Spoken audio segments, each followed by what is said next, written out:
If you listen to Dr. Ed Scott talk about life in the Pac-12, let's say he's talking about the Pac-12 and the college football playoff and being a P4. In light of the Big Ten and the SEC taking 8 spots, 8 out of, let's pretend, 14. Listen to what Dr. Ed Scott said on 92.9 The Game in Memphis. Normally, I wouldn't have put all that business in the streets. Not my style to do all that. You guys had information. Other media outlets had information about that deal that, frankly, probably shouldn't have been out there. And so a couple months into your point, I needed to be able to let folks know why we didn't do it. It was strictly numbers, right? There's nothing more to it. The deal was not any better per cap, meaning what we get currently from the American to what we needed to go out to the Pac-12, considering the increased travel and some of those other things.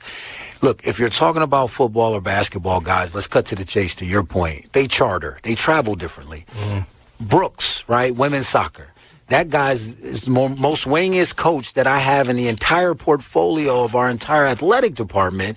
I'm going to put him on a 2-stop flight to Pullman, Washington, right? And then maybe have to cut his budget because we're not going to have the same disposable income. I'll say it this way so the average person can understand this. It's not how much money you make. It's how much money you have left after you pay your bills, right? You can make $1 million in L.A. and spend $900,000. Well, you got $100,000 left. Right. You can make $1 million in Memphis, Tennessee with no state tax, which I don't, by the way, but you could make that much and you have a lot more disposable income. Right. So it just didn't put us in a position where I felt like we could continue our ascension, for all of our sports, because I'm the AD for all of those young people and those coaches as well. Yes. Yeah. Yes. Again and again, over and over. Yes, it's not what you make. It's what you make minus what you spend. That's the net. Let's make a league where we tell the Big Ten and the SEC to pound sand. We're doing our own thing. What's your net on that? Yes. Put all those comments right there from Dr. Ed Scott, the athletic director at Memphis, 92.9 The Game in Memphis, is where he said that.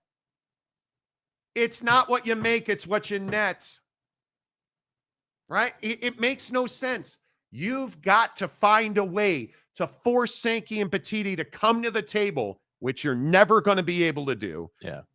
You're going to have to find a way to make yourself irreplaceable. And I'm sorry to be redundant. If you have heard me say this one of the 10,000 times, you better do everything you can do to win games. At some point, it has to matter. Stanford is in the ACC because they don't win games. And I used to disagree with you on this. And I don't anymore. Because the reason that the Big Ten, who's got back-to-back national championships, has more money than everybody else is because they have huge TV audiences who care because their biggest brands win championships. The reason the SEC has all the money is because they win championships. So when we talk about Stillwater and Waco and Fort Worth and Dallas, Lubbock, Utah, Salt Lake City, you talk about all these towns. Boulder. Those are towns. The Big Ten and the SEC are in the city because they win championships. And if that's never been more clear to you, I don't know that it will ever be more clear to you, because I just don't think you want it to be. And I would also, to that point, I'd also add that the other thing you got to understand here is, geographically speaking, the West Coast isn't doing anyone any favors. No, they're not. I want to go to Bennigan's. I made a reservation last night before we get to Dr. Ed Scott on the Monty Show, presented by Prize Picks, prizepicks.com. Download the app, use the promo code Monty. Get a $5. You deposit $5, they'll give you 50 more instantly. The single greatest daily fantasy prop I've ever seen. Yeah. You deposit $5, they'll give you 50 more instantly at Prize Picks when you open up a new account. I made a reservation last night at Gibson Steakhouse in Chicago. Mhm. I bought tickets to the Chicago Symphony Orchestra. But you know what I didn't buy tickets to? And they're home against the Portland Trailblazers. Yep. I didn't buy tickets to the Chicago Bulls. And I commend you for this. And why didn't I buy tickets to the Chicago Bulls, Jake? So they're terrible. They're flipping awful. What are you going there for? Now, the Hawks, I can understand. The Bulls, no. I'm not supporting the Chicago Bulls for not trading Lonzo Ball when they had a deal on the table for 2 first-round picks, and they turned it down. Right?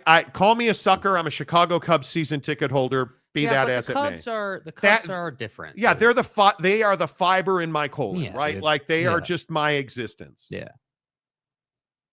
But at some point, we have to get on board with the fact that fans who are passionate about your brand are spending their money in other places. Hard-earned money, dude. They're spending it in other places. And until college football gets on board with that, Joe, good morning, Joey Z. Sankey trying to kneecap Cinderellas, 100%. But again, Cinderellas don't exist in college football. Right, but there's nobody in the Big Ten or the SEC. And what do you mean by Cinderellas? There's nobody in the Big Ten or the SEC that thinks Boise should have gotten a bye week or been in the college football playoff. And I'm not convinced most just fans outside of the city of Boise think that they should have gotten that AQ. Nope. Thank you, Eric, my fellow Pisces. When's your birthday? There do be other Baylor fans here. I seen it. Okay. There are. Shout out my guy Patrick Bourne. Baylor has a great fan base.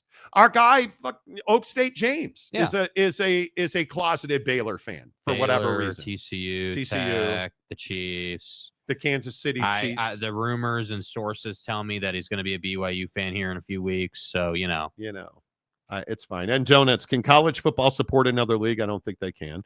UW fan Jim, not a fan of the show, but a fan of UW. The day that made 2 shakes possible. Indeed. Could have left you on the shag carpet. Wow, dude. But I didn't. Wow, bro. Your mark failed to call Sankey's bluff last year. Time to pay your tab, boys. Well, he doesn't have the power to call his bluff. Yeah.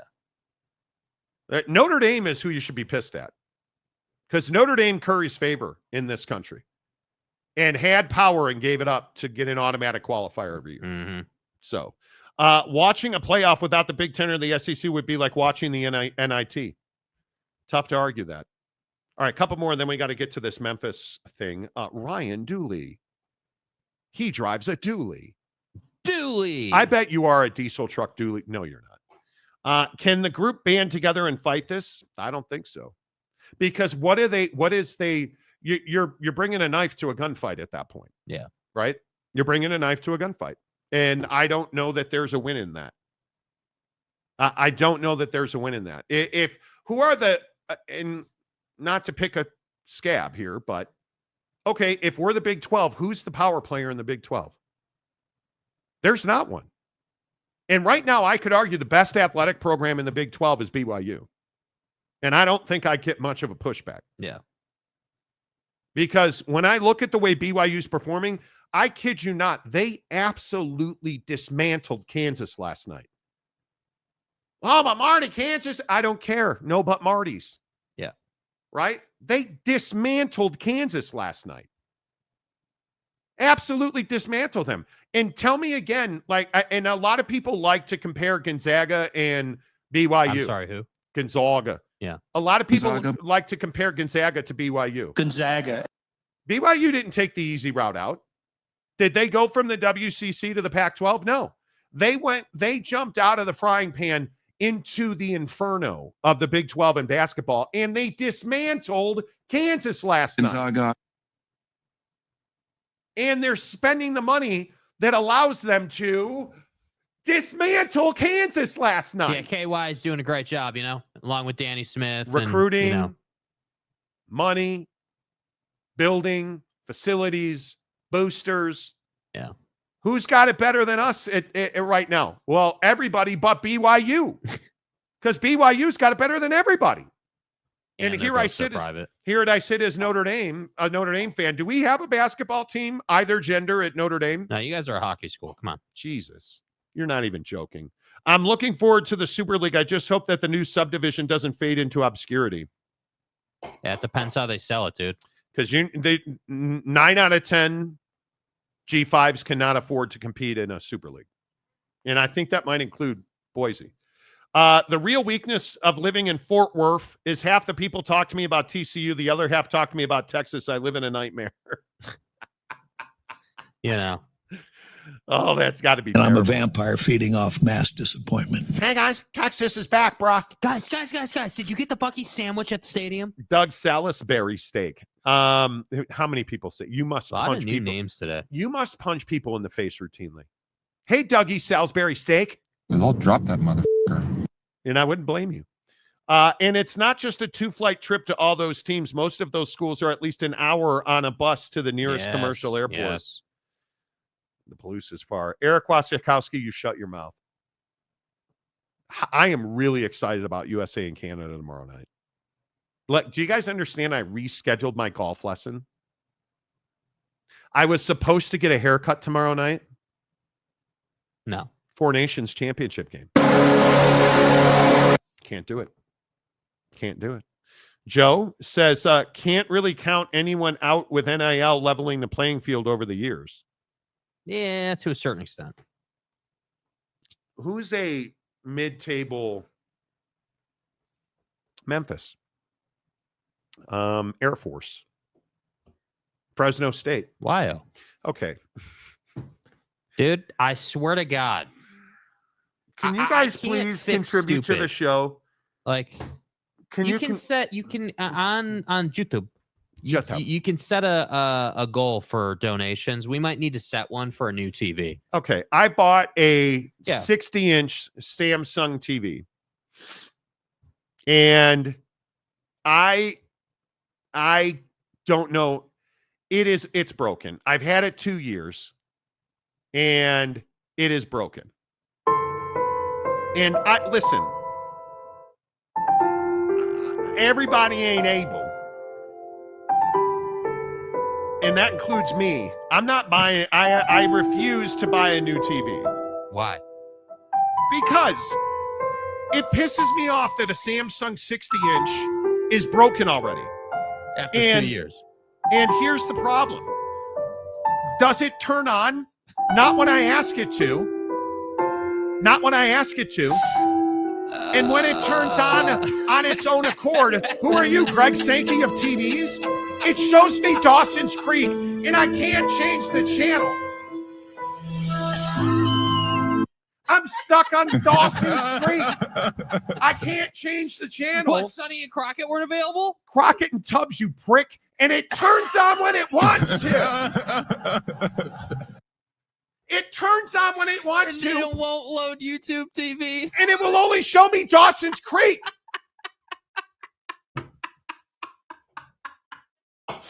Please. Why Dawson's Creek? Bro. Was Chips not available? Dude. Why Dawson's Creek? I lose testosterone just watching that show. Bro. Like, yeah, maybe it is. Maybe it is. So I ask you, get in the tip jar. It's my birthday. It is my birthday today. Yeah. Donate. Get us a new TV. Damn it.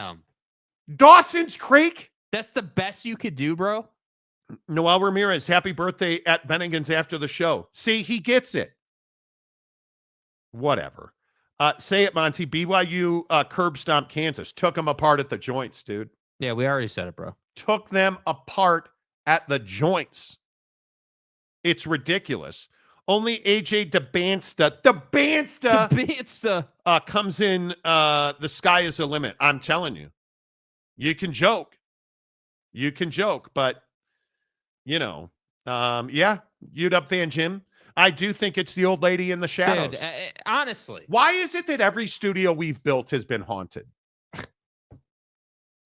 Somebody explain it to me. We had the cats banging each other in the Maverick Center and the door opening on its own. I've got like this old lady in my studio. We just built this custom studio. big dollars, great equipment, best equipment we've ever had.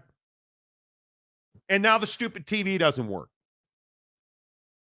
Damn it. Locked in parental. It's ridiculous. Yeah. Right. And it will not turn on. We've unplugged it. Hey, man, did you unplug it? And I love that. hey, man. Hey, IT guy, my computer doesn't work. Dude. Hey, bro, did you restart it? No, I didn't. That's not the first effing thing I thought. Well, hey, what that's the issue, isn't it? did you unplug it? Yes, I unplugged it. Anyway. It's James driving by your house with a universal remote. It probably is. That must be what it is. The TV I won still works. Yeah, Mike Chase won a TV from us, and it works better than the one I have. Yeah, no duh. Love me some Pacey and Joey romance. Why? Dawson's Creek. Of all shows. Dude. Can't turn it off either. Can't turn it off. Matt Ritson, I would get a Roku TV. Roku's great. Great point, Tanner. Exactly right. Tanner's amazing. Mike Smith. Samsung is punishing you for your iPhone love. They are. They are. It feels alone in the world. Sounds like Monty is up Schitt's Creek without a paddle. See what he did there?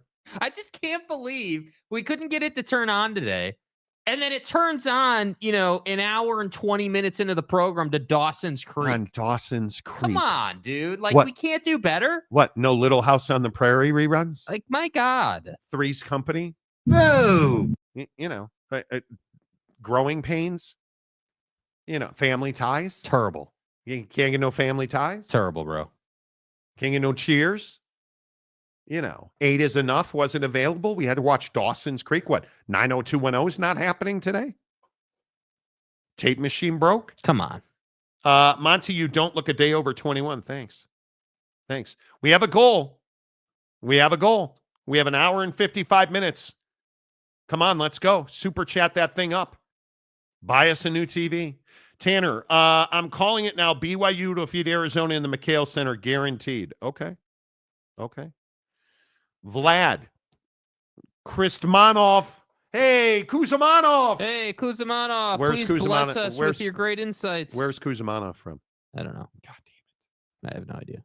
Where's Kuzmanov from? Yes, the Waltons. Can we get the Waltons? Somebody getting injured down at the mill, please?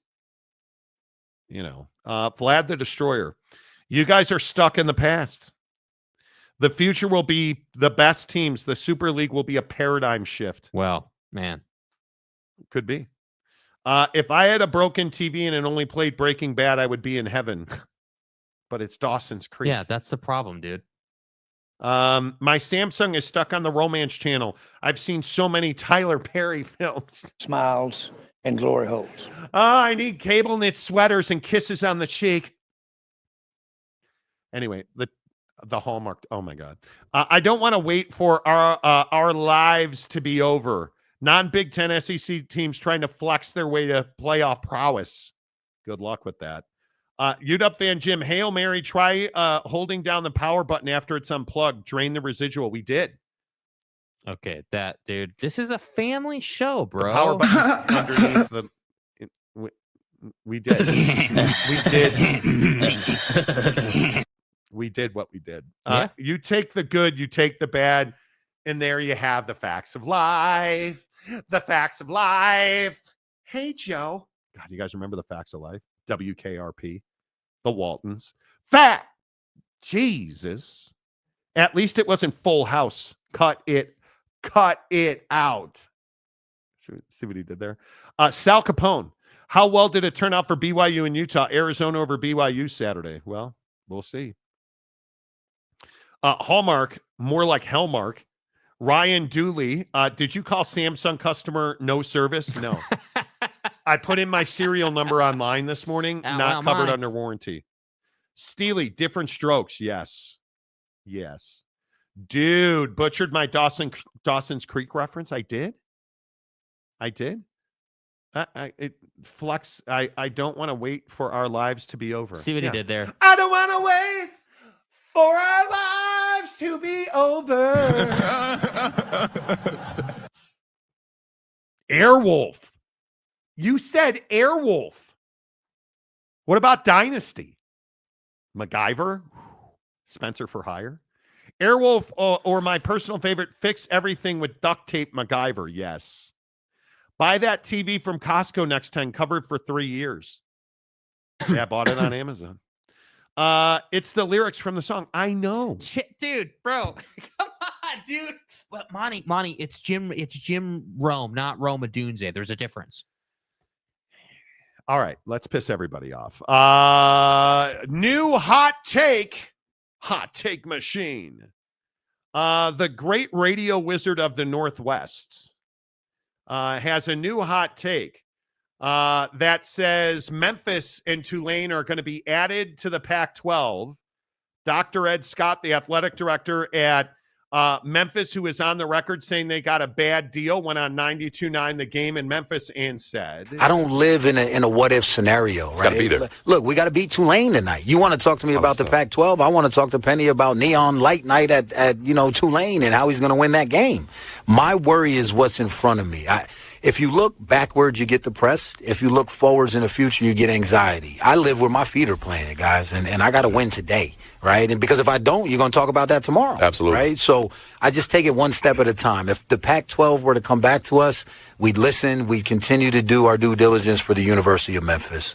I have to. It's incumbent upon me. I'm paid well to do that. Right. And you heard in the Calkins interview, I care about Memphis first. I came here for a reason. This is not about Ed Scott. So apparently, allegedly, the great radio wizard in the Northwest got another one completely wrong, because he's reporting they're coming to the Pac-12. And it turns out Dr. Ed Scott said right there on 92.9 The Game in Memphis, they don't have another offer. And they have not come back to them to make another offer. And if that wasn't enough, I think this is one of the most insightful, intelligent, well thought out, well spoken mantras, if you will, diatribes, if you will, about the plight of teams that are being offered membership in the Pac-12. And the question that I have asked repeatedly about AAC members joining the Pac-12, why on earth would you put your secondary sports, stick and balls, track and field, soccer, lacrosse, swimming, if you're in Memphis, Tennessee, New Orleans, Louisiana, Tampa, Florida, why on earth do you want them to go to Pullman, Washington, and have to take multiple flights and coach to get there? Normally, I wouldn't have put all that business in the streets. Not my style to do all that. You guys had information. Other media outlets had information about that deal that, frankly, probably shouldn't have been out there. And so a couple months into your point, I needed to be able to let folks know why we didn't do it. It was strictly numbers, right? There's nothing more to it. The deal was not any better per cap, meaning what we get currently from the American to what we needed to go out to the Pac-12, considering the increased travel and some of those other things. Look, if you're talking about football or basketball, guys, let's cut to the chase to your point. They charter. They travel differently. Brooks, right? Women's soccer. That guy's is the most winningest coach that I have in the entire portfolio of our entire athletic department. I'm going to put him on a 2-stop flight to Pullman, Washington, right? And then maybe have to cut his budget because we're not going to have the same disposable income. I'll say it this way so the average person can understand this. It's not how much money you make. It's how much money you have left after you pay your bills, right? You can make $1 million in L.A. and spend $900,000. Well, you got $100,000 left. Right. You can make $1 million in Memphis, Tennessee with no state tax, which I don't, by the way, but you could make that much and you have a lot more disposable income. Right. So it just didn't put us in a position where I felt like we could continue our ascension, for all of our sports, because I'm the AD for all of those young people and those coaches as well. It didn't make sense then, and it doesn't make sense now. And I know that Pac-12 fan comes in here routinely and says, we don't know what we're talking about. What did I tell you about the Pac-12's offer to Memphis previously from people directly involved in that situation? They got lowballed. They were going to lose money if they had taken the offer that the Pac-12 made to the AAC, they would have lost money, right? We all agree that we have said that on this show. Yeah. You want to know how we know that now? How about Sports Illustrated yesterday? The Pac-12 was only willing to cover $2.5 million of the $27 million per school exit fee in the AAC. Now, wait, where have we seen this before? Right? This is somehow not familiar? No, this is exactly what the Pac-12 does. They try to take your team and they don't want to pay the exit fee. That's remarkable. We've right? heard this before. And you look at this, Teresa Gould and the Pac-12 members extended an invite to Memphis, Tulane, Memphis, USF, and UTSA that the 4 schools turned down last fall. And why? Why did they turn down that offer?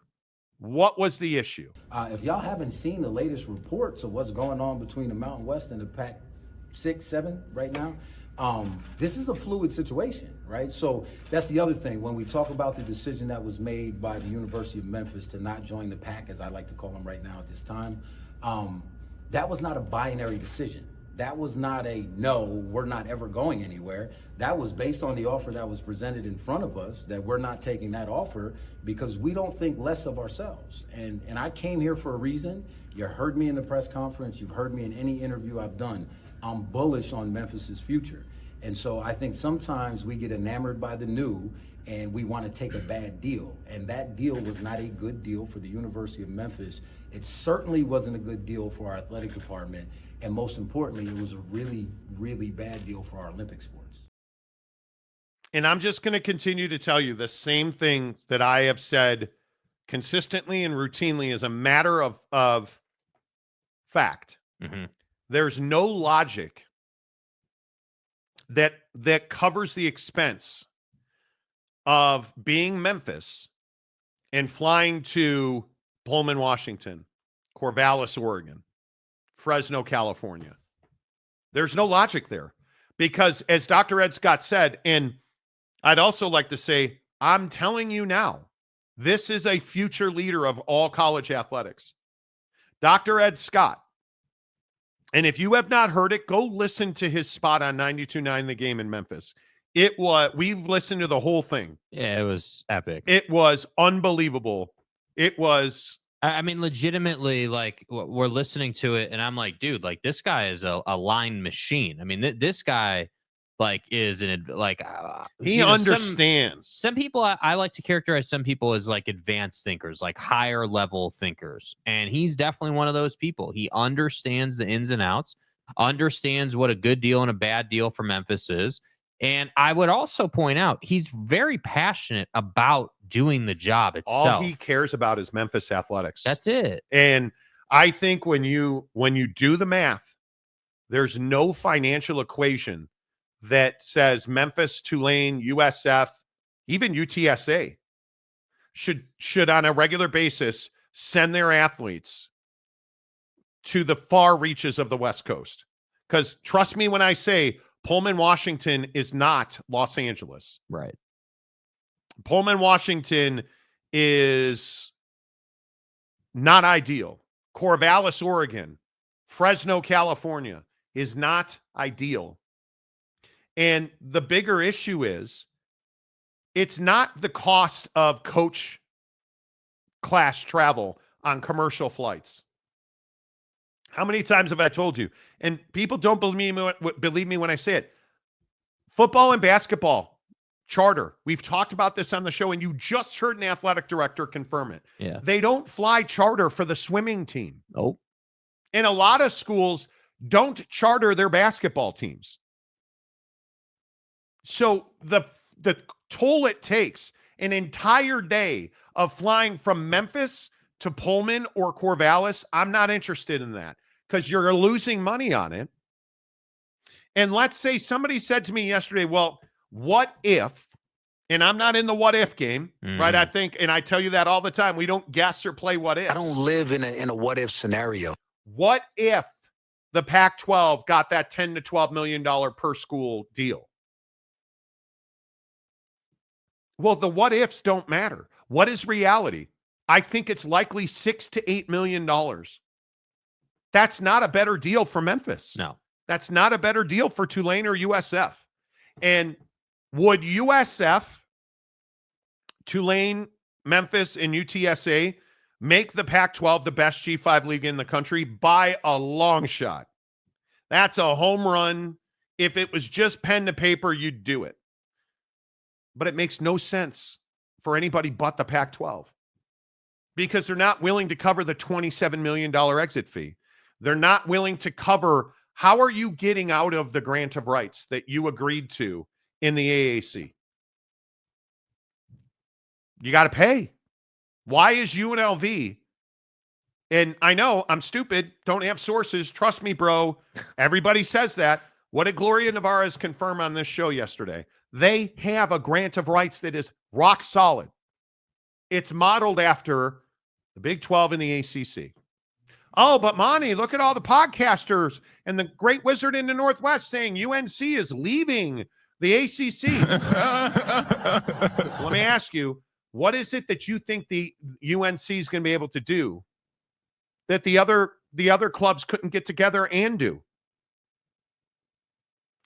Take it with a grain of salt when you hear that stuff and ask yourself, what's the reality of Memphis joining the Pac-12?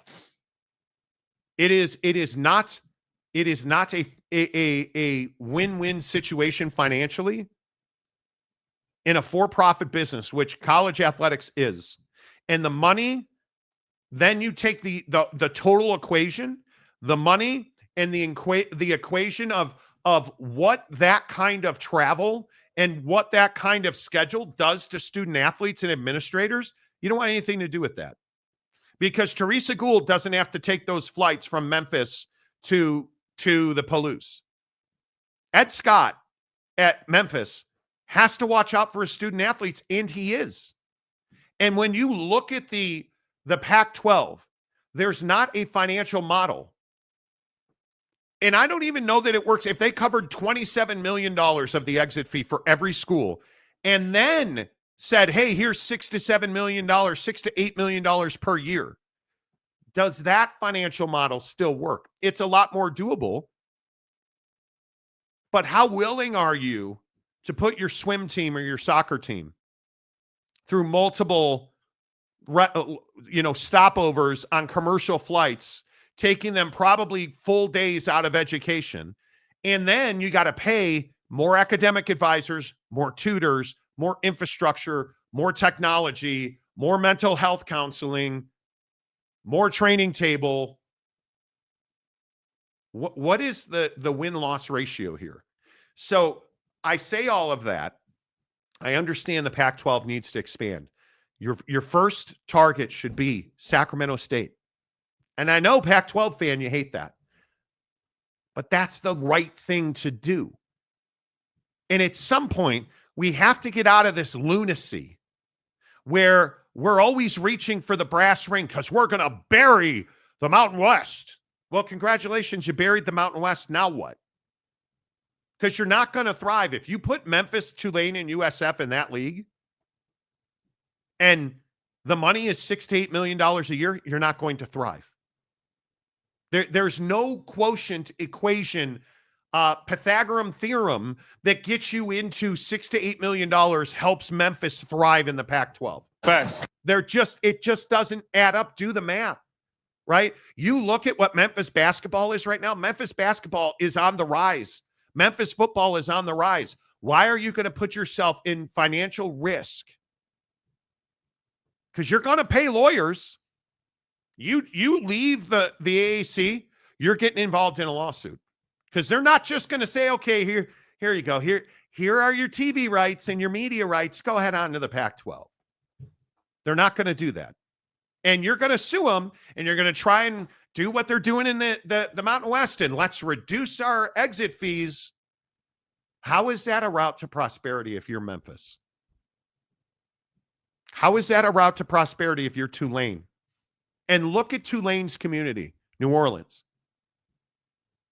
And Memphis and New Orleans are not dissimilar.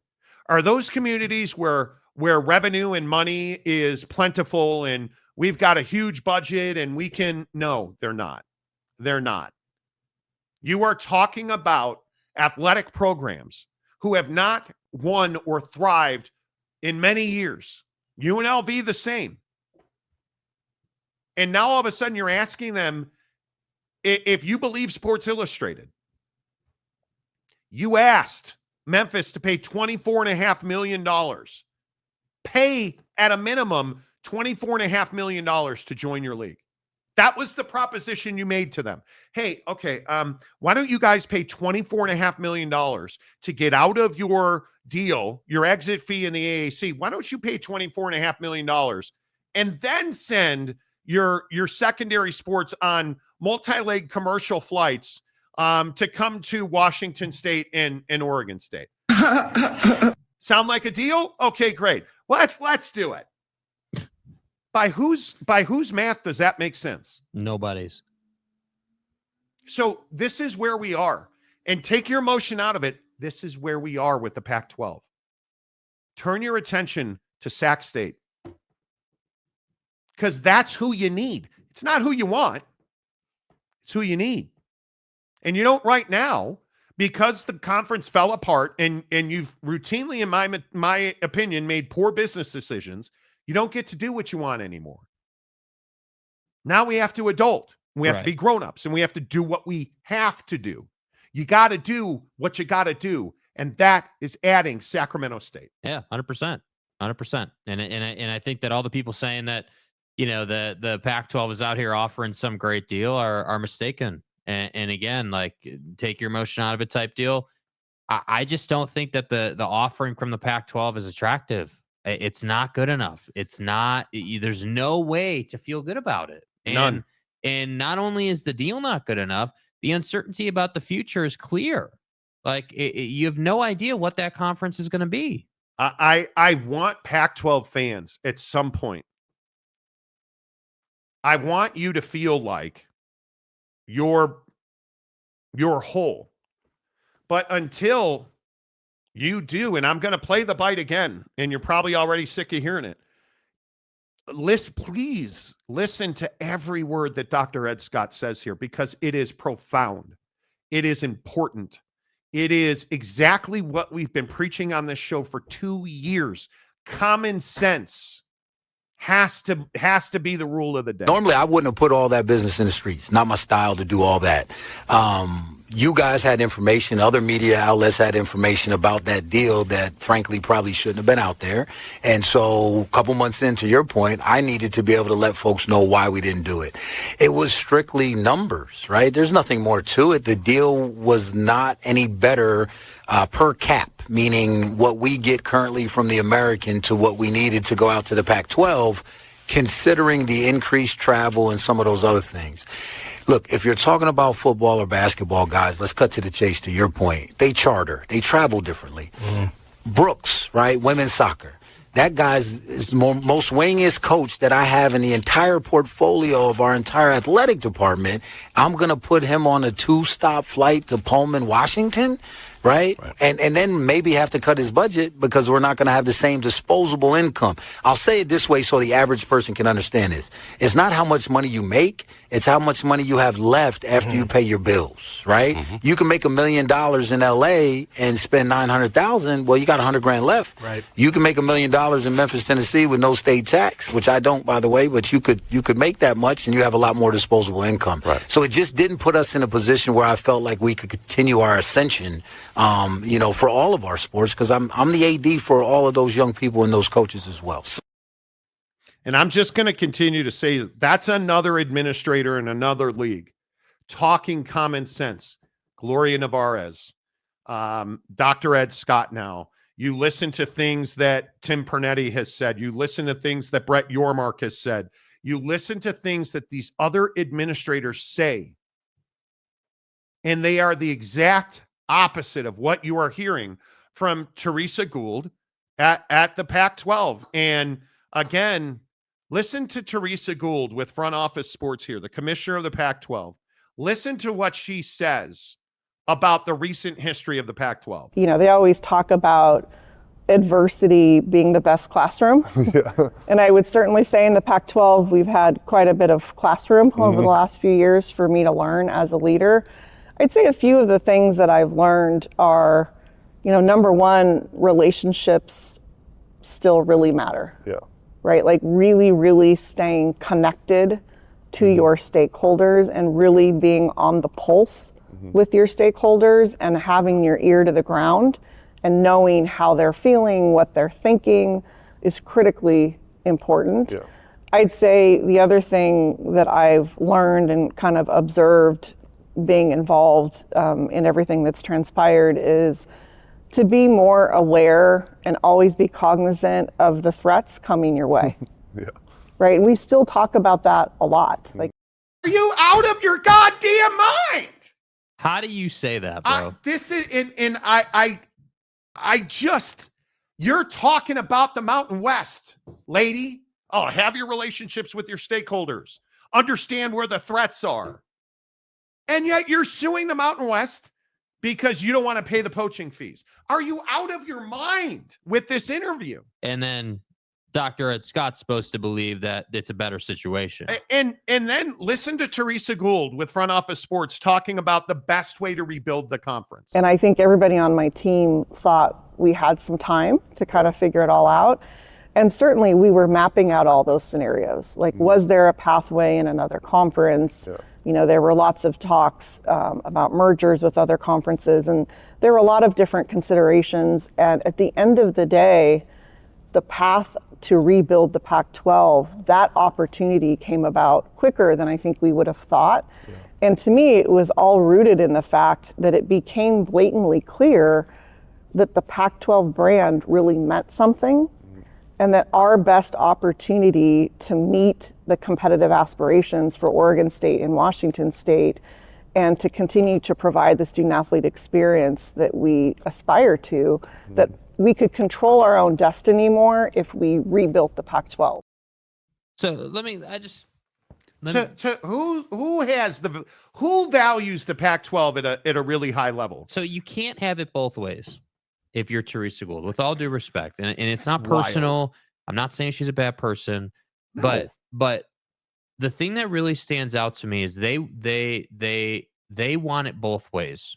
Meaning, you want to say there's all this interest in the Pac-12, right? Oh my God, we chose to rebuild the Pac-12 because, man, it became increasingly clear that there was all this value and people love the brand. Your value is what somebody is willing to pay you. So to that point, though, you can't have it both ways. You can't say there's a ton of value and a ton of people's interest in your brand, and then you had to raid another conference and now sue them to try to rebuild. The opportunity to rebuild the league came about much more quickly than we thought.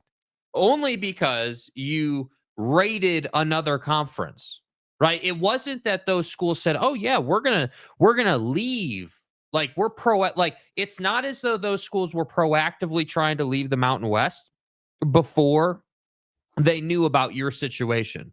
Those schools, like Boise State, was perfectly happy in the Mountain West. They didn't have any intention of leaving the Mountain West until Teresa and company came knocking. But listen to what she said. To meet the aspirations of Washington State and Oregon State. Oregon State Athletic Director Scott Barnes straight up said, we want to play for championships at the highest level. That was his stated goal, which is why he so passionately called the Big 12 in the Big 10. Does where you are now put you in a position to play for a championship at the highest level if you are Oregon State or Washington State? Not even close. To who are you talking to? Like, I am amazed that watching that interview, these comments went unchecked. Unchecked. And again, I will tell you, we have asked multiple times for Teresa Gould to appear on this show. They have said no. And it's because when she says wild stuff, and I think this is wild right now. And I think everybody on my team thought we had some time to kind of figure it all out. And certainly we were mapping out all those scenarios. Like, was there a pathway in another conference? You know, there were lots of talks about mergers with other conferences, and there were a lot of different considerations. And at the end of the day, the path to rebuild the Pac-12, that opportunity came about quicker than I think we would have thought. And to me, it was all rooted in the fact that it became blatantly clear that the Pac-12 brand really meant something. Like, to who? It became blatantly clear the Pac-12 brand meant something. To who? Who told you the Pac-12 brand is valuable? When you say it became blatantly clear that the Pac-12 brand meant something, where is the tangible value of that if you're going to get between $6 and $8 million in a media deal? And this sounds increasingly familiar to me. Who told the Pac-12 that their revenue in the old model that George Klavkoff was trying to get was $50 million a year per school? Who said that? Who told you that was your value? Who told you that your deal should be mostly linear and not stream based? And you're learning on the job. So let me get this right. And again, everyone, I'm sure Pac-12 person is going to say, "Oh, we're hating on Teresa." So let me get this right. And I took some flack for this yesterday on the show. There's a clip in there from yesterday where she says, "Hey, it's about transformative relationships. Hey, we don't just want it to be cut us a check, put your game on the TV." So let me get this right. You're saying that you want someone to buy into a conference that has a commissioner that's learning on the fly and isn't really a conference. And you're saying that there's a ton of value out in the marketplace for this conference. So hold on. What happened to the TV deal is going to get done by December? What happened to, oh, hey, we have all this forward momentum? Because as far as I can see it, now we've got confirmed reporting off of what we told you at the time, I might add, that they invited those schools from the AAC. Those schools said no. Then you lied about your TV deal being done in December. The TV deal is not even close to done, in my opinion. I don't think you're anywhere even near a TV deal. I think that she's putting out that they're like front office sports, and this needs to be studied. I would also say front office sports put out an article before this interview, about a week before they did this, saying that it was unclear how much interest, by their own words, unclear how much interest there was in the Pac-12, only to put her on to have her say that there's loads of interest in the Pac-12. So my question is, what is front office sports doing on this story? Number one. Number two, what is the strategy for the Pac-12 to actually get back to being a conference? And why would anyone buy into this conference after that interview? And I will compare Teresa Gould to Gloria Nevarez, who I directly asked, how close are you to a TV deal? How is your relationship with your TV partners from your perspective? And B, how close do you actually think you are to getting a new media rights deal for the Mountain West Conference? Yeah, so, we've had long-term partnerships with CBS and Fox at the Mountain West. And of course, I've been in this business for 30 years. So of course, it's a small world when it comes to that. We've known each other for decades. So we do have very strong relationships with those two, and we are working with them on what a new media would look like.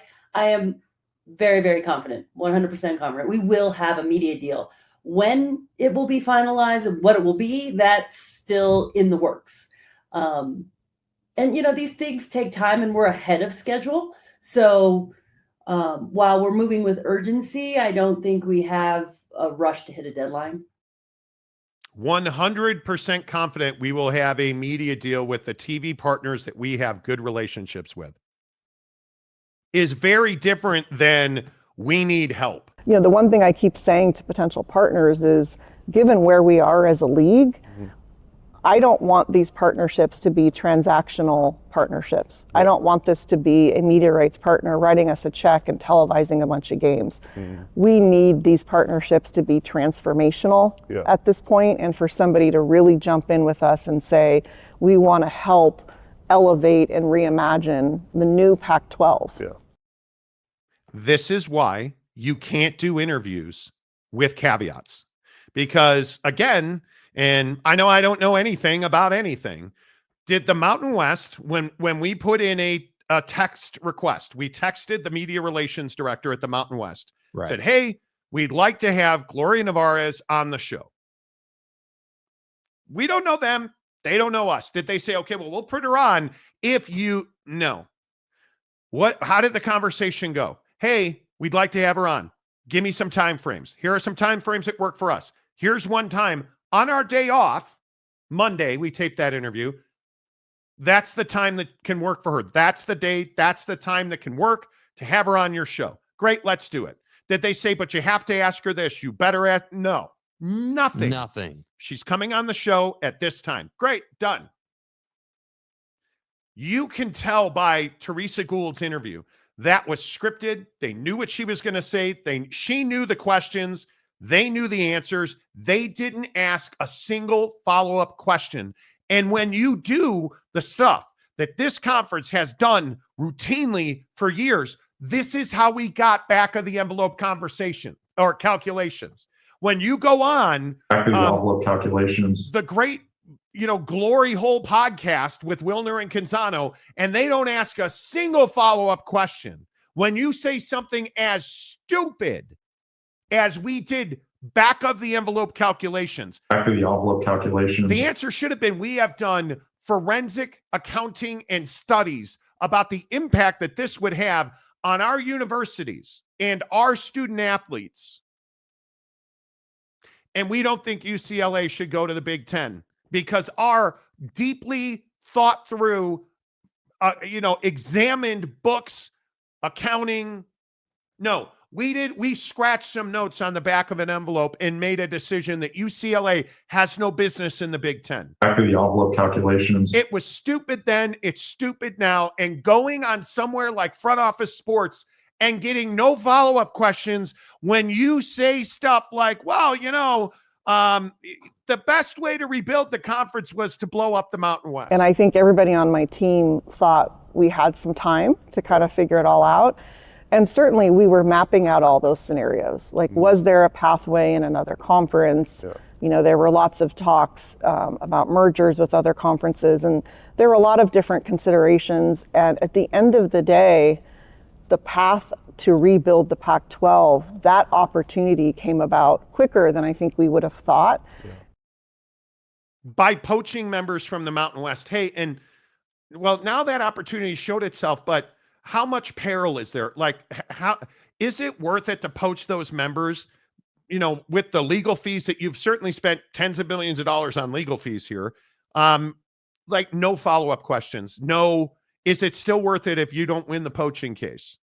How critical is that winning that poaching lawsuit? None of that. Hey, do you have any regrets? Do you have any second thoughts about taking those members out of the Mountain West? No follow-up question.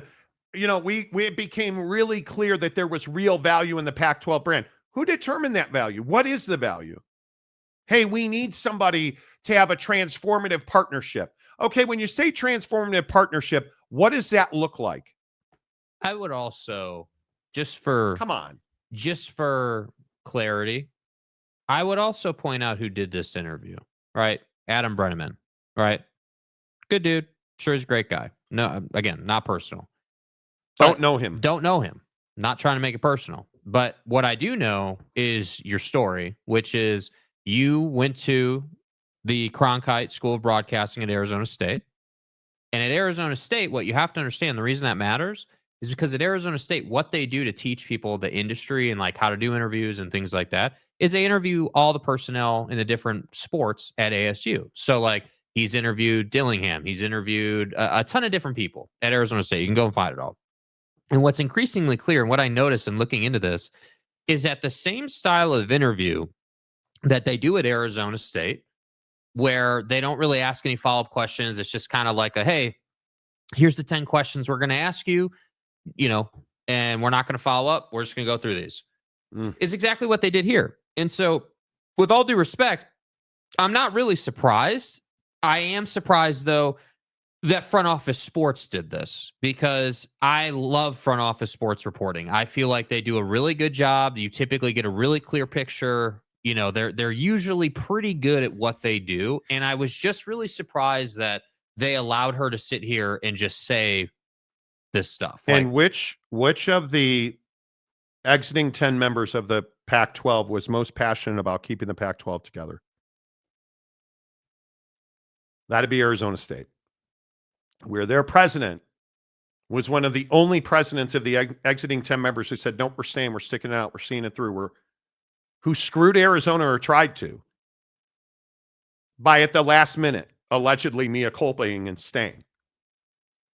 So when you have a Cronkite grad from Arizona State interviewing Teresa Gould, it's just a bad look for them. And I'll continue to point out every time that they come out and they make one of these tactical decisions, it just blows up in their face. Yeah, because that's what this is. Like, it is a tactical decision. You made a bad decision to put George Kliavkoff on with Wilner and Canzano. Back to the envelope calculations. And I'll go and say again, John Wilner is one of the finest journalists that I've ever read. And that moment was shockingly bad. I'm not surprised from Canzano. I think the guy is absolutely a hack. He is a mouthpiece. He is terrible. But how do you not? And then in this whole expansion thing, then you say we're going to stop adding schools. We're going to stop expanding to go and get our TV deal. Now, it's crucial to understand why, though. See, and this is the meat and potatoes of the conversation, if you will. You stopped expanding because you can't afford it. That's why you stopped expanding. You can't afford to continue to pay exit fees, which you again can't afford to make promises that you're making. Which again is why this Dr. Ed Scott thing and the reporting from SI completes this puzzle, right? Because the reporting from SI says that they were the Pac-12 when they invited those 4 schools from the American in last September were only willing to pay $2.5 million of the $27 million. We're not talking about a $4 million exit fee. We're talking about $27 million exit fee. That's Memphis cutting a check for $24.5 million. And probably more than that, because you were going to sue, I would assume, to lessen those fees, as we're watching the Pac-12 and the Mountain West do. So is it any surprise now why the Mountain West exiting members are suing? Because they're not getting help with those exit fees. No, because that's why I'm saying so again, when at the beginning of this process, we said, hey, the Pac-12 is a little bit suspicious looking here because I don't quite understand what the value proposition is for a school that would want to join the conference. No idea. Like, what is the Pac-12 saying to people? Well, it's very clear now what they're saying to people. They're saying, hey, come join our conference, be a transformative member, whether you're a school or you're a TV partner, come into this conference and help us build this thing back to what it was, because allegedly there's all this value in the Pac-12 brand, which is completely not true. That's just not true. In its current form, I don't believe there's a ton of value in the marketplace. And I do think, though, that if they were smart, they can get a media rights deal. But if you're out here asking for 10, you're doing the exact same thing that George did. And again, I go back and I say, this is why what's going on in New Orleans today with the Big Ten and the SEC is absolutely transformative, game-changing, crippling. I mean, this is a huge moment in time because you have all these universities, whether it's Memphis or Washington State and Oregon State, and you have all these people saying, well, we want to compete for the highest level. Well, then go ask me why Baylor doesn't compete at the highest level. Mm-hmm. Show me that. Don't go on Front Office Sports and say, well, it became evidently clear that our Pac-12 had real value. By who? Oh, wow. Look at that. Elaine Tran back in the comments section. Dude. Saw Elaine. North Carolina, the Big Ten. Thanks, ESPN. North Carolina. I just don't understand this, dude. Okay, so tell me how North Carolina exits the ACC. Because everybody keeps this story, which has no merit to it. This is fully opinion-based. How are you guys confused on this after what Florida State just went through? And I just keep asking. I continue to try and find the factual based evidence that North Carolina is on their way out of the ACC. Where is the evidence? Do you know how much money Florida State, and a little bit more Clemson, but far more from Florida State? Do you know how much money Florida State has put into breaking the ACC grant of rights? When have they been able to do that? They've not been. Do you know how that thing is bulletproof? You had the commissioner of the Mountain West on this show say UNLV has signed a grant of rights, which is modeled after the ACC and the Big 12's grant of rights. Do you think Have she a lot of teams left the Big 12 recently? do you think she accidentally said that? Not even the Big 12. You've spent hundreds of millions of dollars on legal fees trying to get your hands on the ESPN contract that was going to be a bombshell and it was going to end the world. There was corruption. ESPN's in real trouble here, Monty. Corruption and collusion. Then you got your hands on the contract, and as we told you, there was no bombshell. Oh. There was no misappropriations or ethical breaches. You're not... I understand that people want to get out of the ACC. You're not getting out of it. Until you can show me a clear pathway where North Carolina gets out of it, I'm just going to keep telling you how right we've been about that. Because again, we talk to people in the heart of that conversation. There is no illegality in the grant of rights. There is no illegality in the TV deal with ESPN, who just extended that, by the way. There is no illegality, breach of contract, breach of ethics, moral turpitude that's going to break the ACC apart. Unless, and I think it's 10 members now, fully 10 members of the ACC have to agree to leave that conference together to break that grant of rights. And you tell me if you really think that that's going to happen. And you think it because all of these other jackwagons are out there. Oh, UNC's leaving the... Okay, how? Show me. Tell me. Illustrate it. Again, y'all want to make passion-based arguments. We're having fact-based arguments here. I just want to understand it. Okay? And I don't. I just want to understand it. I truly do not. And Elaine, what makes you think that's going to happen? Yeah. I don't know. Big Papa War Machine gives 10 Monty Show members. Appreciate you. Thank you very much for that. Help me understand that. Thanks, Mr. Tran. NC is a breath of fresh air. Okay, so how is North Carolina? Anybody care to venture into the waters here? Oh. Who? Why would they? They don't have a way to. Like all of the conspiracy theorists, all of the people reporting this, tell me the mechanism that gets North Carolina out of the ACC into the Big Ten. Anybody, go for it. James? Elaine Tran? Anybody? Give me that, because it's not just going to be a thing where, well, their opinion and okay, cool. Is there anybody who doubts North Carolina wants to leave the ACC? Or any other school? No, I have no doubts. I know for a fact, and I've told you this, Duke, North Carolina, they're the ones that are going to make the decision. You're not, Tobacco Road is what runs the ACC. Just get that through your heads now.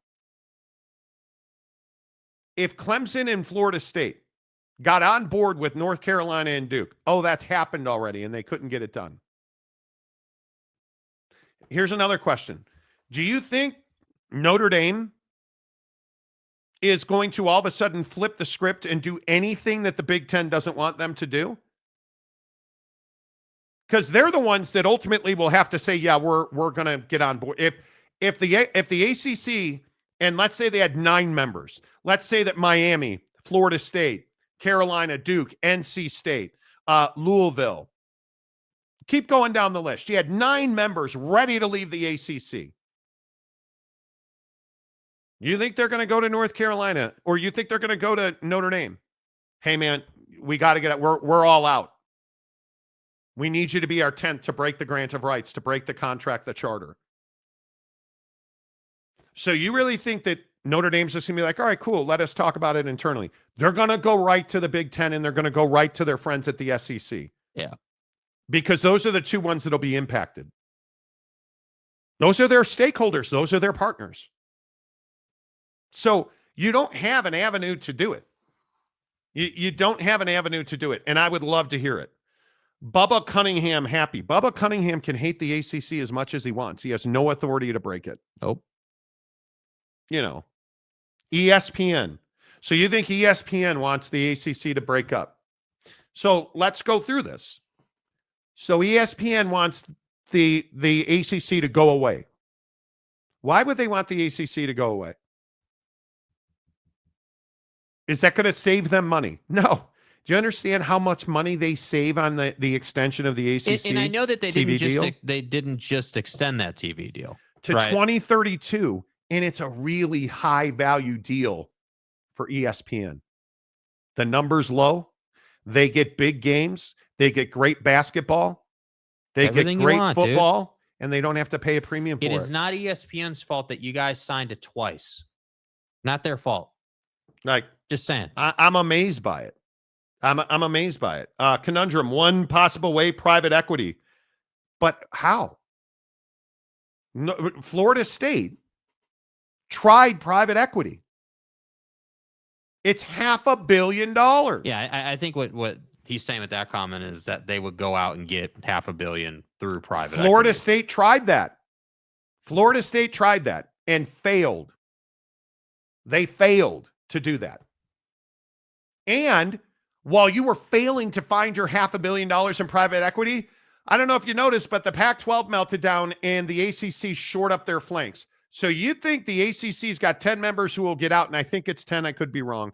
Pretty sure it's 10 members who will get out. Yeah. You think SMU's voting that? Because what Power 4 is going to pick up, and at that point, Power 3, which Power 3 conference is picking up SMU? What do you think Stanford and Cal are going to do? Because which Power 3 is going to pick up Stanford and Cal? Oh, I know. The merged Pac-12 and Mountain West Conference, that should happen. Because I got news for you. The Big Ten had an opportunity to pick up Stanford and Cal and said no. Yeah. Same way they said no to Washington State and Oregon State. Do you? Because we broke it first on this show. Brett Yormark's talked to all of those institutions. So if they thought they had places to go, wouldn't they have gone? Wouldn't they have had 10 members who are like, yep, we're out of here? No, because they want stability. They want stability. I just don't. I don't understand it. I don't. And it's so laughable to me that you guys just take the hook every single time. Every single time one of these jackwagon podcasts are like, oh, the UNC's leaving the ACC. Talking about it next on Jerk Off Podcast. And then it just spreads like a terrible disease. Until UNC has a mechanism to get out of the ACC, yeah, they're not getting out of the ACC. That contract is locked, and it is solid. Andrew G for $2. Okay, I'm not going to read that. LMAO Tanner. What did Tanner say? Here's how UNC gets into the Big Ten. The power of prayer, probably. Brandon Butler, good morning to you, sir. The only thing I can think is an executive order to create a super league. Well, Donnie, you know, yeah, Joel Osteen better get working. Get on your knees. Get on your knees, bro. Joel Osteen. Does Joel Osteen wear a wig? Probably. Will Carmine Compton to Gloria Navarez, who I'm simply simping for. I don't know what that means. What does that mean, dude? I don't get the cool kids language. Capazzo, good morning, sir. The ACC is on fire and burning to the ground. Don't forget that one. Tanner Plummer, maybe the Orange Man in DC can make an executive order to have UNC join the Big Ten. Exactly. Cashless. Right. Exactly right. You know, it is. Tanner, that's a ton of private equity, though. Wouldn't you be bankrupting your donors and boosters? At some point. That's what I'm saying. Jeremy Bolton, a member of the program for 25 months. The biggest advocate for the Pac are Bishop Sycamore, Lene Kakua. Do I bring her up? Well, not her, because she never. Anyway. And the University of Utah. There you go. There you go. I'm just amazed by it. Sir Bob Lobs. ACC deal is all right until when? 2031 or 2032, I guess. I want people to stop this madness. Yeah, all you guys do is see one article. Stop the madness. That says one thing, and all of a sudden it's like, oh, well, that's definitely how. Like, no, it's not, dude. Like, come on. No, it's not. And people just love it so much. Yes. They just love it so much. The eye patch. Hey, Mayor. Hey, Mayor Soak. Oh, God. Here we go. There you go. If the Pac-12 falls in a forest, does it make a sound? Probably not. Not right now. Well, it does, because there's massive interest in the forest, as Teresa just told us. I will stand by what I said yesterday. I absolutely think that interview with Front Office Sports was a wreck. And because and she'll never be held to account for it. I think the Mountain West is winning the PR game. I think the Mountain West is saying the right things, doing the right things. They focused on expansion, then took their new membership and they're negotiating a TV deal, a media rights deal, if you will. They reacted to the UNLV leaving situation really well. They, as soon as they got poached and raided, they went right to their TV partners and stakeholders. Like they've acted very quietly behind the scenes in a very prudent fashion. The Pac-12 seems to be running around pouring cups of waters on a burning inferno. And when you do an interview at Front Office Sports and nobody is checking you, I just think it's a huge mistake. Yeah. A huge mistake. Make sure you hit the like button, please. We're at 2,000 views and we only have 67 likes. Oh, man, hit the like button. Please hit the like button. That really helps the channel grow. We always appreciate that. Andrew G. As SEC sees itself above the Big 12, so does the Pac above the G5. Well, that might be true.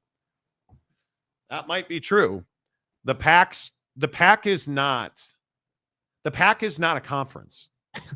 Right? Do we understand that at this point? I don't think that people understand that, dude. You're on a hard deadline to add 10 members, which obviously the AAC has, and now the Mountain West has.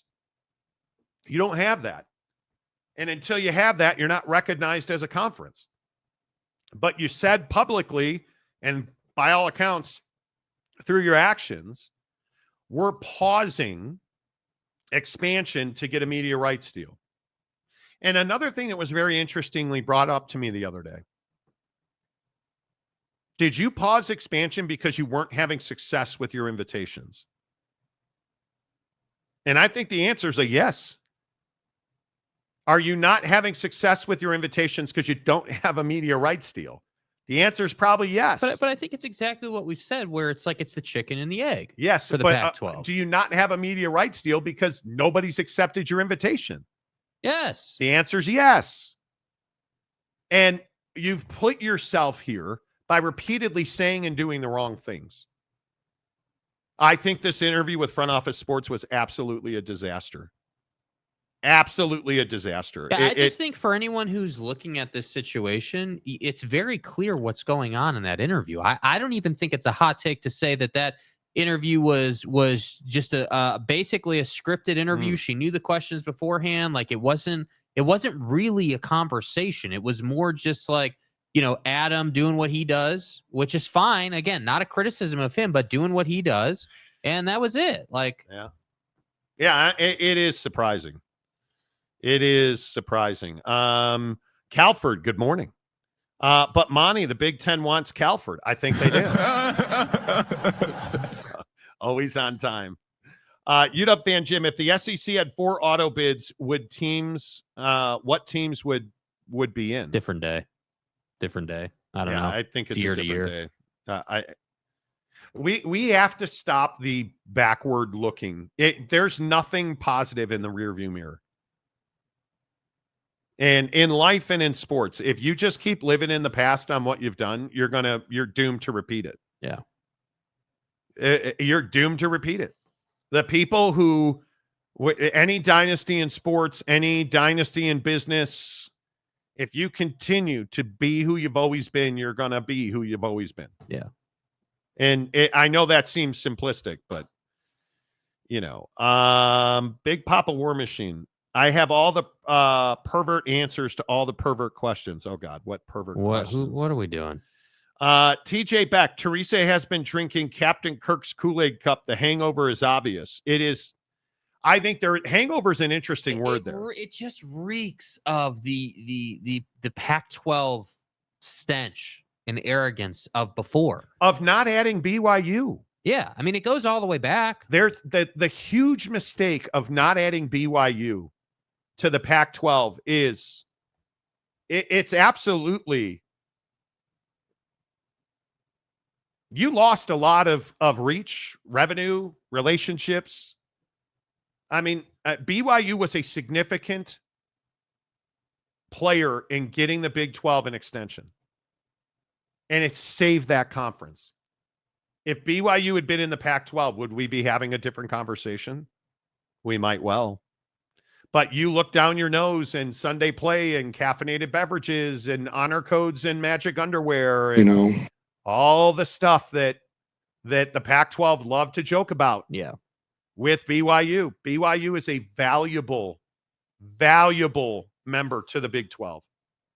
And again, taking Kansas apart at the joints last night. You think the Pac-12 would value a relationship with ESPN? They're BYU right now? Dude, BYU was that close to a college football playoff berth. Now, they didn't win, right? And what does that tell you? They're building in the right direction. Then we move into basketball. Now they're dismantling Kansas. AJ Debunking, like all that stuff. You get AJ Debunking into your program, that's not accidental. They've got money. They've got influence. They've got major donors, major players. Got an electric building to play in. Got a great stadium to play in. And you didn't want them in your conference. Crazy.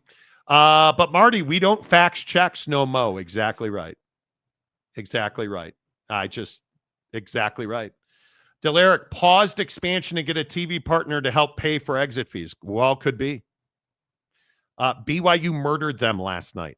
It's a felony in some states. Yeah, I just don't know how, if you're a leader in the Pac-12, Teresa Gould, anybody on her team, even a president of any of these schools that are looking at joining this conference, how do you sit here and feel good about where you are? And how do you say that you're learning on the job and then call yourself a leader?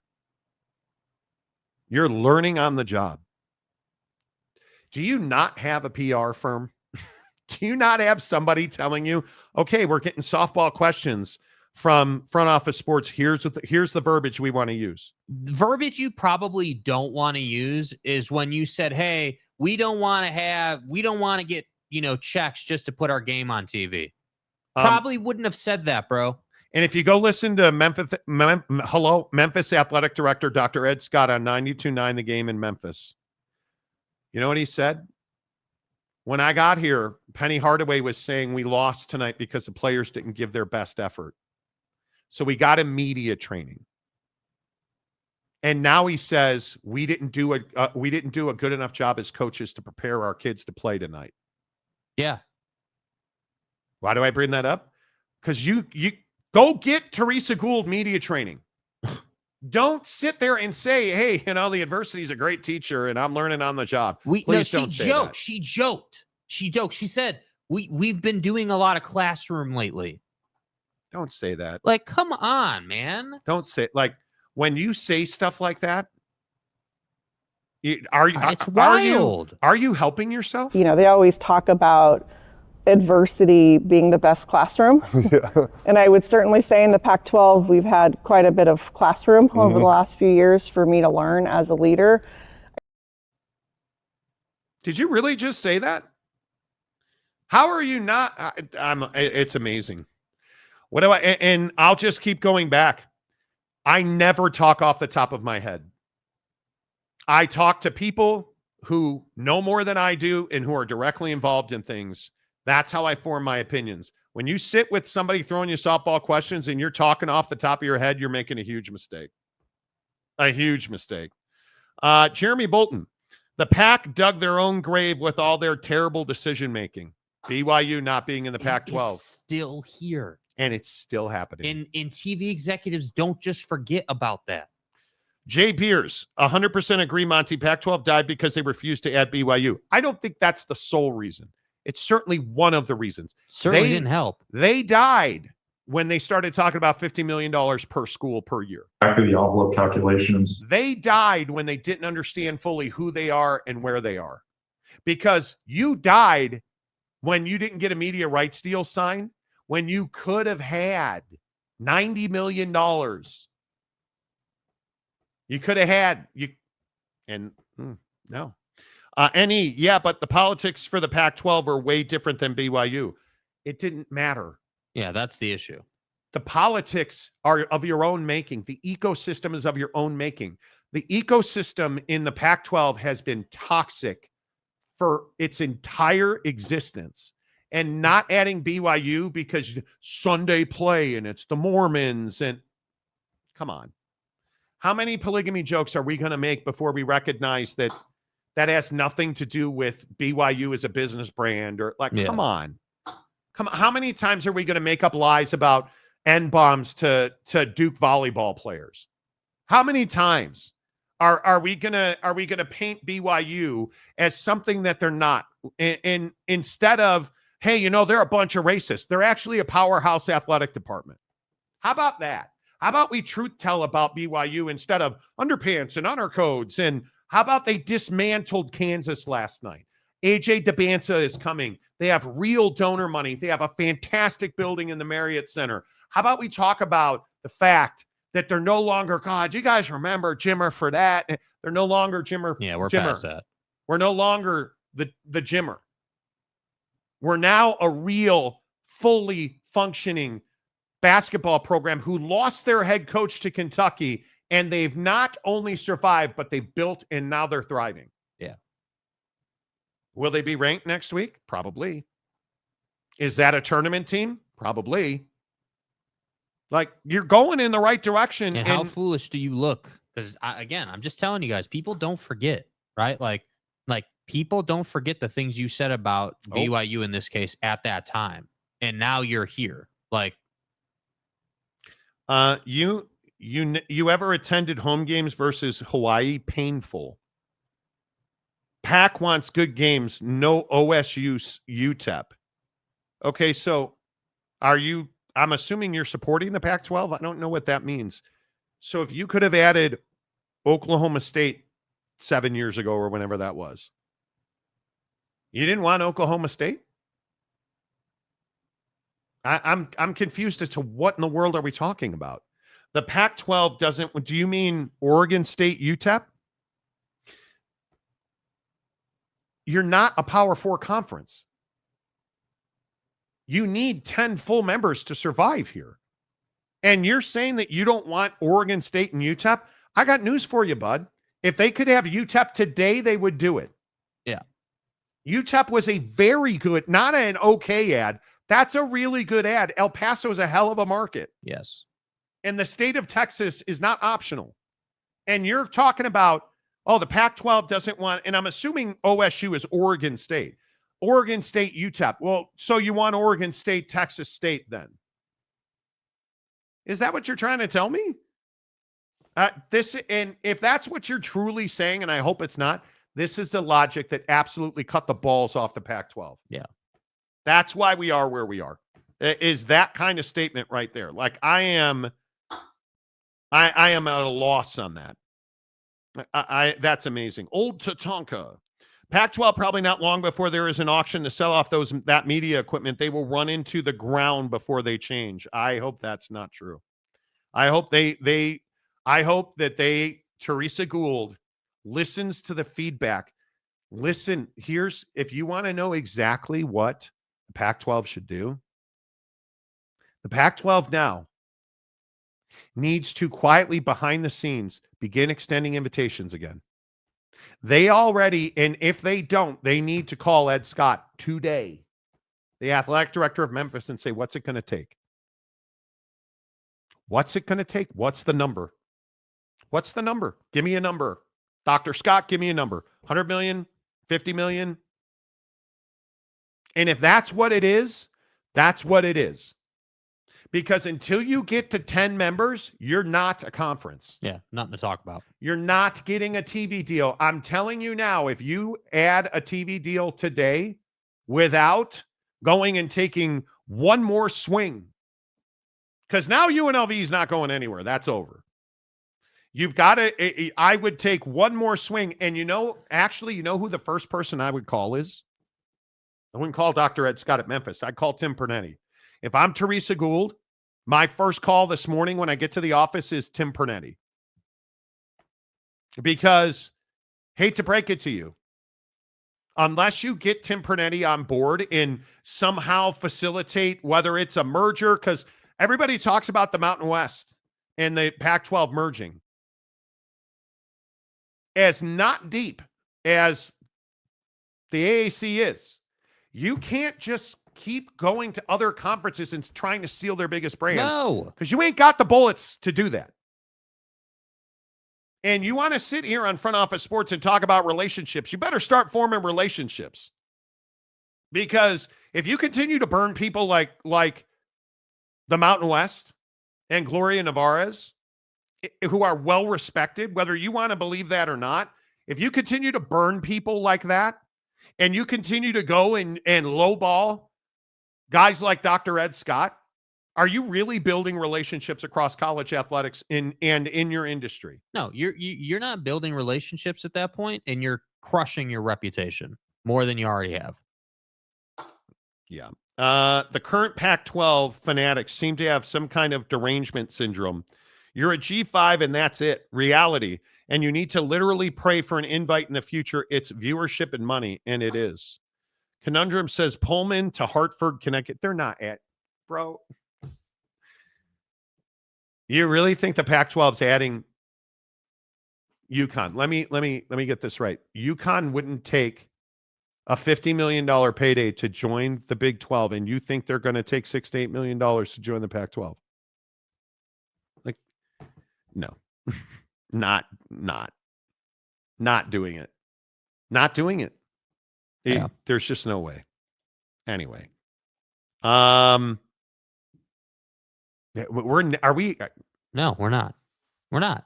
All right. Make sure that you guys download the Prize Picks app. We had too much to talk about today. Make sure you download the Prize Picks app. Use the promo code Monty to open a new Prize Picks account. You deposit $5, they'll give you 50 more instantly. You can play on $55 for the rest of the basketball season. I am so excited. I cannot even begin to tell you how excited I am about baseball season. Yeah. Now, the Cubs backdoored all of us and decided. Yeah, can you clarify that? Hugh Janus. I don't know. I'm not sure what a quality lube is, but we didn't get any of it. No diddy. So you didn't pay Bregman. And I understand why you didn't pay Bregman. I agree. $40 million a season's ridiculous. Even though it's deferred, it's absolutely stupid money. So you went to Crotch Rocket and signed a 40-year-old third baseman who can't hit a fastball or run. And you only paid him $6 million a year. I am going to take him on more. I'm going to hit more every time Justin Turner has how many strikeouts? A lot. More. A lot. More. Can you guys hey, Prize Picks, can you add an a lot button? A lot. A lot. Right? Baseball is amazing. Basketball is amazing. I am so excited for this Four Nations tournament. All of it is on Prize Picks. Hook it up. Send me a screenshot. Let's compete. Maybe every Friday on the show, we should do Prize Picks Friday and give away $25 Amazon gift cards for the best prize pick over the weekend. Maybe we should do that. Yeah. I love that in the NBA. I am all for it. Hook it up. Prize Picks, the official daily fantasy partner of the Monty Show. Always appreciate you guys being here. Hit the like button on the way out the door. 86 likes. We need 14 more likes. If you are watching, if you're one of the 800 people watching the show right now, come on over to YouTube, hit the subscribe button, hit the like button. Please give us a thumbs up. It really helps the channel grow. Everybody who commented today, thank you. Love and respect, man. Peace and love, bro. We'll be back tomorrow. As always, we are presented by The Advocates at theadvocates.com. You get in an accident, you get hurt at work today. Don't reach into your pocket. Reach for your phone. Call The Advocates at theadvocates.com. Until tomorrow, say goodbye. 2 shakes. Goodbye, 2 shakes.